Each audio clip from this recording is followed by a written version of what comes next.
bilbila ofiillee yaani silkii kana itti fayyadama irratti kan karaa keeritti fayyadamu karuma keerii deema kan karaa waan hin taane irraa fayyadamus akkasuma lammaffaa immoo islaamummaani wallahi alhamdulillah qormaata hedduu qaba. Qormaata sana immoo yoo gara islaamummaa dhufanii qormaata hedduu namatti dhufa. Firaan jibbamuu jira, hiriyootaan jibbamuu jira, jechoota hin taane sirra jira. Yaa'anii namaaf akkas taate maaf akkas taate jecha jedhuudha. Wallahi baay'ee amma dhoskeera jiraadhutu natti caala yaa'anii akkana jedhee himuu hin danda'u. Kanaaf alhamdulillah wanna hunda keessatti qormaanni akka baay'atu rabbiin immoo maaliifi hammam akka amantaa kanaaf of kennine nu ilaaluudhaaf baay'ee nu qora. Hammam akka obsinu, hammam keessi keenya amantaa kanaaf bootaa qabna, hammam rabbumatu kalaas waan hundumaayyuu alhamdulillah rabbuman naa hiree, rabbumat akkas ta'ii jedhee, rabbumatu kana godhee inshallah jedhaniitoo rabbi ofitti hirkifachuudha malee ergaan amantaa kanatti dhufeen akkana ta'ee ergaa namoota hedduu jira wanta kana kan jedhu namoonni hedduun jechuudha yaani qalbii isaanii kanatti waan akkanaa uumama. Garuu immoo alhamdulillah yaani islaamummaan tokkoffaa istiraama namatti uuma alhamdulillah. Kaleessa ani maal akkan ture ofin beekaa. Amala nani qabullee ofin beekaa. Yaani garuu alhamdulillah qalbii namaa tasgabbii argatti, sodaa rabbiis keessatti uumama, qulqullina kee eeggatta, qaama keessatti tarattee akka maatiin keenya fakkeenyaaf Oromoon kan surreedhaan yookiin qullaa deemu jira hin jiru. Maaliif safuu ofii eeggata waan ta'eef. Islaamummaan immoo sana caalaa safuu namaaf kenna. Sumaa dabaltisaa. Wallahi inni biraa immoo wallahi namni ammuma mi'aan islaamummaa hammuma ati waa'ee islaamummaa baruudhaaf tattaafattu si keessatti uumamaa deema. Hammuma sana jaalalti rabbiitillee akkuma bakka wanta kadhattillee irraan dhabdu. Yaani qalbii kee kana gara rabbiitti deebistee waan rabbi jedhu tokko yoo goote ammuma sanatti qalbiin kan kee kunillee gara rabbiitti jaalala rabbiis keessatti uumamaa deema. Anaa dhiisiti har'a yaani ofii kiyya islaamummaa nan qabadha jedhee osoo hin yaadin kanan qabadhe har'a garummaa maanan islaamummaa keessatti dhagahamu wallahi rabbittiin kakadha obboleeyyan kiyyaa fi haadhaaf abbaa kiyyaaf ni yaada. Abshira. Rabbiin atuma sana isuma si qaceelcha saniitu rabbumaan nama qaceelcha beekta. Maatii nabiyyoota keessaa isa hedduutu qaceeline. Rabbiin nama qaceelcha tattaaffii godhuun dirqama inshallah taala. Hedduu jira akkuma ta'e gara kana yoo dhufan namni maatiin adda gartee addaa murama maatiilleen ofirraa ariiti shamara waa hedduu mudata gartee yaani dhugaadha garuu alhamdulillah yaani maatiin kiyyallee islaamummaa fudhatte jedhanii nan jibbine amantaan kan dhuunfate naan jedhanii namoota baratanidha yaani garuu immoo ofirraa namni shahaadaan qabaane namni ashhadu an laa ilaaha illallah jenne boru azaba waan naquuf namni kamuyyuu yaani musliimni hamma fedhe soo ta'e badii isaatiin qixaatama malee keessatti nafu yerooniin kana yaadu wallahi obboleeyyan kiyyaaf namootuma hunda musliim ortodoksii hundaafuu numa yaaddaa wallahi. Maaliif jaallatanii bal amantaa san keessa soggaa jirru kanuma jannata nu geessa jenna malee yookiin kun azaba nu geessa hin jennu. Maaliif kun wallaalummaa keenyaan jechuudha. Kanumatu jannata nu geessa jenneetuma itti amanataa turre. Garuu kun maalirraani wallaalummaarraani waan hundumaayyuu garuu wallaalummaani waan nama hin goone hin qabu waan ta'eef hangama kiyyaa wanti asirra dubbachuu barbaadu. Wallahi amma of jibbuutti illee haa ga'uuti amantaa ofii kanarratti waan fedhellee haa ta'u irratti barachuun dirqama. Barachuu nama barbaachisa yaa'anii. Ani ortodoksiidha maaliif musliima dhaggeeffadhaa ani musliima maaliif nan ortodoksii dhaggeeffadhaa osoo hin taane barumsi waan gaariidha yaa'anii gaafuma waa baratti sana irraa hubataa deemta. Kanaaf jennaan inni ani yaada kiyyaan akkasin jechuu barbaada.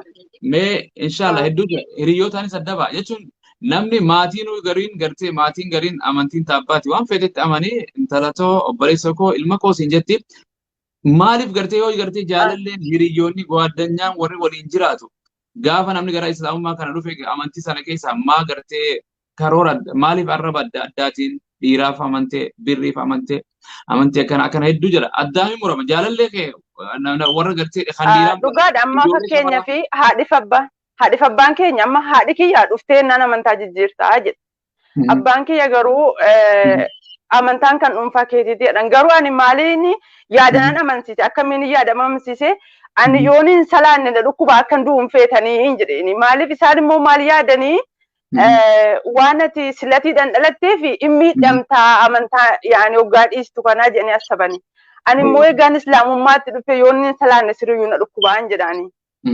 Kanaaf amantaan kan dhuunfaa keetiiti bakka dhiisii isin hin jennuutti deebii isin hin jennu naan jedhani.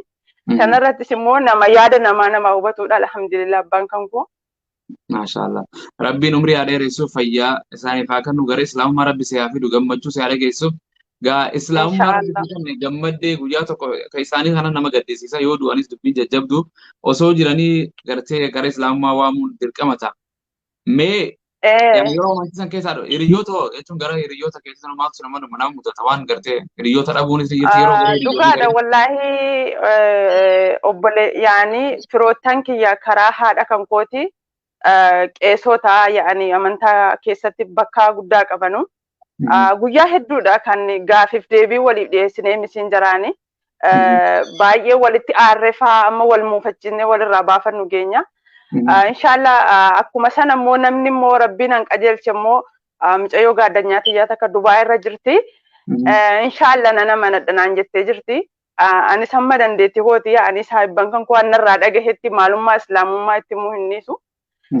Immoo kaayyoon kiyyas hoo rabbiin naaf milkeesse qara'ee maatii kan koo kuni gaafii nama musliimaa taatee mul'achuu barbaachisa waan ta'eef ergan ta'ee mul'adhe immoo anaan kanarraa maaltu eegama kan jedhu ofii kiyyaa raawwachuun qaba. Isa beekumsaan ta'e beekumsaan amansiistaa. Maatii keenya kan beekumsa hin qabne immoo gaarii taatee fi gargaartee kaddamattee islaamummaa kana ergaa itti dhuftee jijjiirama qabdi.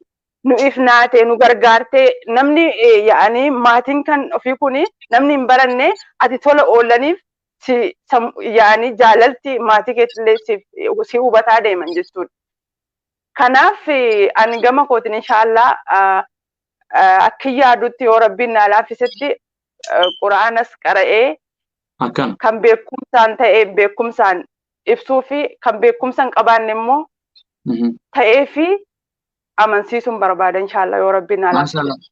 Yoo islaamummaa tana gara gariin islaamummaa tana dhufee keessuma seenee ture yoo fedhe hin taane jiruma wayiitiif hin deebi'e kaan amantii tanaas hin barata. Mee jara kanaan akkam jetta haaroo namoota akkas booda gana dhufuus kan si dura jirullee kan waggaa 5-7 keessa jirus kan waan baranes numa jira. Akkuma seenan maquma. Dhugaadha ni jira namoota hedduu jira beeytanii yaani jiruma kanaaf jiraachuma jedhanii kan amananu. Yaani jiruma kana hin jiraanna yookiin isumatti waafna osoo hin taane gaafa qalbiin namaa adda hiramaa deemu yaani gaafa ofirraa shakkii amantaa kanarraa shakkii si keessa uumamaa deemu ittuu badiitti deema namni. Ittuu yaani hin ta'u baqa wannati hawwitu sunillee jechuudha. Garuu immoo erga amanattee islaamummaa gara baqa islaama maalii jedhee hubachuun anarraa dirqama maaliifi boruun kana maaliif akkan islaama ta'e sana deebisuudhaaf deebii gahaa deebisuudhaaf. Anaan kana kan amantaa kan kootis ergaan islaamummaatti dhufe anatti qeessasi ana guddisasi. Anarraa eegama mas'uulummaan jechuudha. Maaliifi ergaan islaamummaatti amanadhee gaafii tokko deebii sana deebisuudhaaf barumsa barbaachisa. Barumsa sana barachuudhaaf immoo amantaa kee kana boota qabaachuudha. Fedhii si barbaachisa. Ergaa immoo amanattee immoo fedhiidhaan amanattee yaada keessa jiraattee yeroo qabutti maalummaa islaamummaa kana baruu malee kaleessa akkanatti na mudatee rakkoo akkanaati ergaan amantaa islaamatti dhufee akka na mudatee ergaan amantaa islaama keessa ta'een akkas ta'e wanti jedhu ana akka naamutti wanta kana nama balleessa. Ani illeen fakkeenyaa fi maal keessa akkan ture anatu beeka jechuudha yaani ilaalcha amantaa yaani badaa waan hin qabuuf jechuudha. Kanaafuu naanini namni amanate immoo ergaa amanatanii maaliif akka amanatan beekuun nurraa dirqama. Islaamummaa kanarratti gaafii hedduun nutti dhiyaata qormaata hedduun nu gaafatama keessattuu warra amantaa biraatirraa amantaa musliimummaa dhufe jechuudha. Maaliif akka amanattee erga amanattee uumaa si barbaachisaa boruun kana yaa'anii amantaa keetiif situ fakkeenya ta'a jechuudha. Kanaafuu warroota amantaa amanatee lafumatti dhiisee jiruuni amma rabbii isin laaffisetti karuma keeritti namni hiriyaa badaa beeytanii hiriyaa tolfatanii gara amantaa ofiititti irra jabaachuun nama gaariidha. Kaleessa fakkeenyaaf hiriyaan kan koo yoo amantaa ortodoksii taate namni tokko nama hin salaanne tokko yoo cinaa taa'ee amma salaata laaffisutu jira. Amantaanis akkuma sana.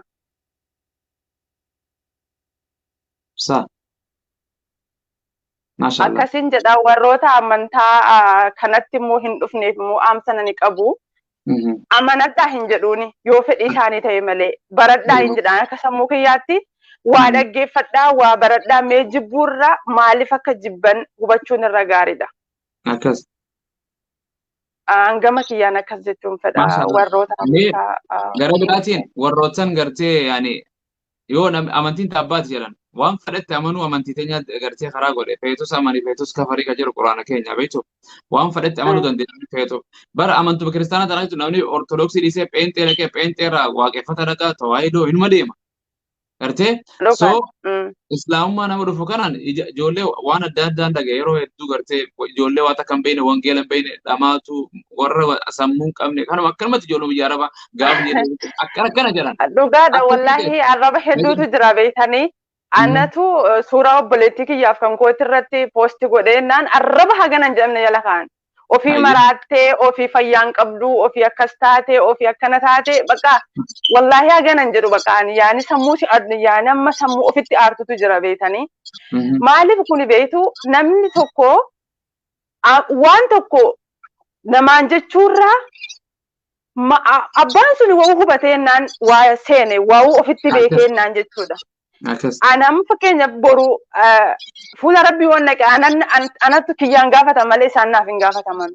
Kuni maalinni namni tokko oggaamu waamuu argu arrabaan si cabsuu fedha. Ani immoo namoonni fedhe arraba yoo si cabsuu barbaade arraba sana boota osoo hin taane arraba sana tuffachuu qabda malee boota kennuuf hin qabdu. Silaa namni beeku yaadan si amansiisa.